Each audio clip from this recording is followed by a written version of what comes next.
Hey guys, how's it going? Today we're going to be talking about the pros and cons of wholesaling expensive or cheaper real estate. Let's start with your expensive real estate. You got like expensive houses, the huge houses in great areas. You got expensive lands, maybe on the beach if you live in a state that has access to water. I live in Florida, so half the state is water anyway. So owners of those properties are actually more knowledgeable of what their properties are worth. So it's gonna be hard for you to talk them down in the price. A lot of times they know what they're worth because they got to there somehow. They own that expensive piece of real estate. A lot of times they won't even take you seriously. Most of the people that own expensive real estate, the responses I get from them when I text blast them, I'm not sure you can afford my property. Sorry buddy, this property is out of your league. So you get all those kind of dumb responses that really makes no sense. And your cash buyer pool will be a little bit smaller. The difference between wholesaling a $100,000 house and a $700,000 house is that smaller real estate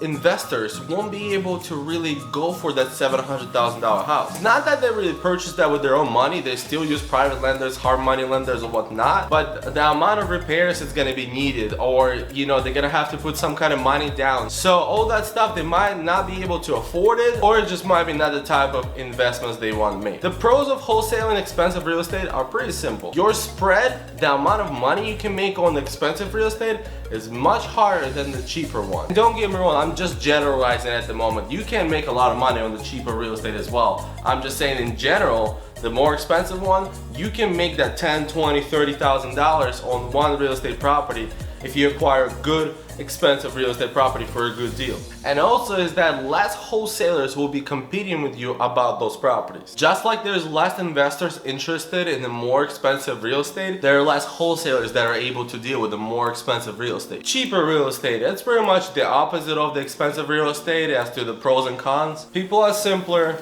there are more investors that might be interested in those properties. However, on the other hand, you have bigger competition and less of a spread. And let me conclude by saying this. A lot of times you will end up working the same amount of time no matter how big your assignment fee is. If your assignment fee is $2,000 or it's $15,000, most of the time you'll work as hard to get either one of those. I'll be honest, most of my fees have been on the lower end of what everyone's discussing when they talk about real estate wholesale and assignment fees. But I've made more deals, but I do work more. So I also think about switching to more expensive real estate, but I believe you have to get the experience and feel more confident to deal with those people. So in my opinion, you gotta start somewhere. And if your first deal is $2,000, good for you. Keep hustling, keep working, you will figure it out. But either way guys, if you found this video useful, click the like button, subscribe to the channel, comment down below if you have any questions about this video or in general about real estate wholesaling. And as always,